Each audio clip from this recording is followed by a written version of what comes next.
This video discusses serious legal cases involving allegations related to minors. Viewer discretion is advised. Jarvis Butts is back in the news, this time involving another case with another victim who is also a minor. On October 8, 2025, he appeared in court via video. Before we discuss his new case, let's revisit what he's accused of concerning Naziah so the details are clear. Local outlets reported that January 9, 2024 was the last time Naziah was seen after stepping off her school bus near Cornwall and 3 Mile Drive in Detroit. She was attending J.E. Clark Preparatory Academy. When she didn't come home, her family reported her missing.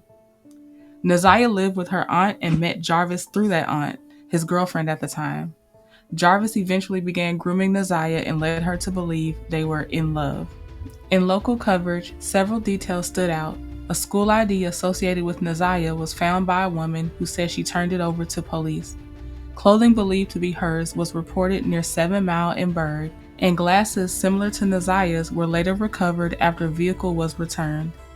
Reports also discussed cell phone location points, a device linked to Butts at the Parkrest Motel on January 9th, then in the 7 Mile and Berg area on January 10th, the same location Naziah's clothes were found. A little after 4 p.m. on January 9th, 2024, Butts' phone was tracked to his shop on Connor Street, according to the expert's analysis. Between that time and a little before 7:30 p.m., the data shows his phone's location heading towards Ypsilanti, consistent with what one witness said yesterday when she claimed seeing Naziah with Butts the day she went missing. According to Click to Detroit, recovered text records allege that Butts knew Harris was pregnant and that he began searching online about abortion pills, and drinking red antifreeze. Authorities believe Butts had been sexually abusing Harris since 2022 before killing her in January 2024. Prosecutors said he had a history of targeting and befriending women to get close to and sexually abuse their daughters. At a preliminary hearing covered by local media, several people were identified on the recording, including a neighbor named Valerie Smith, who said she found Naziah's school ID and turned it in. Derek Wolf from Detroit Public Schools Public Safety reported as taking the missing persons report on January 10th. Substitute teacher Marilyn Lee, who says she taught Naziah the day she was last seen. Sharon Harris, Naziah's aunt, describing rides to an auto shop. And Tawana Butts, the defendant's sister, saying that on January 9th, she saw a young girl getting in and out of a white Cadillac Escalade at Jarvis's shop on Connor. Coverage also referenced digital forensics testimony describing the Parkrest and 7 Mile and Berg phone locations. News reports list charges that include first-degree premeditated murder, second-degree criminal sexual conduct, and child sexual activity.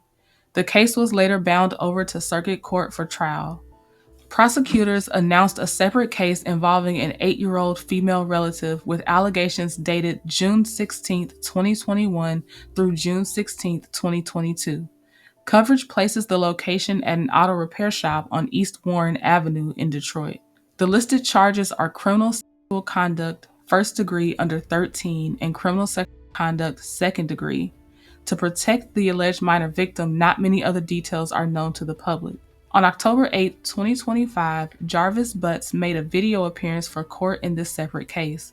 The court ended up setting a preliminary hearing for October 22, 2025 at 1:30 p.m. where it will be decided if it moves to trial. I wanted to end this with recapping significant events related to Naziah. On January 9, 2024, Naziah was last seen after stepping off her school bus in Detroit, with the last seen area reported near Cornwall and 3 Mile Drive. When she didn't return home, her family reported her missing. She was a student at J.E. Clark Preparatory Academy. In the weeks that followed, local reporting described several developments in the investigation. A woman said she found a school ID associated with Naziah and turned it over to police. Clothing believed to be hers was reported near 7 Mile and Berg, and glasses similar to hers were later recovered after a vehicle was returned. Coverage also discussed cell phone location points, a device linked to Jarvis Butts at the Parkrest Motel on January 9th, and later in the 7 Mile and Berg area on January 10th. Reporting lists charges in Naziah's case that include first-degree premeditated murder, second-degree criminal sexual conduct, and child sexual abusive activity. The case was later bound over to circuit court for trial. A jury trial was initially set for October 6, 2025, and subsequent reporting placed the schedule in early 2026, subject to the court's calendar. In September 2025, prosecutors announced a separate case that involves a different alleged victim, an 8-year-old relative, with alleged conduct dated June 16, 2021 through June 16, 2022.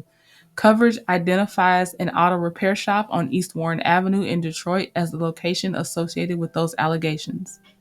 On October 8, 2025, local coverage noted a video appearance in the separate case during which the court set the next date. The preliminary hearing is scheduled for October 22, 2025 at 1:30 p.m. He also has been charged for reportedly sexually abusing one other young girl, as well as a conviction for sexual assault in 2005. Prosecutors called Butts a serial child rapist who sexually assaulted a girlfriend's 4-year-old daughter, who reportedly caught chlamydia from the assault.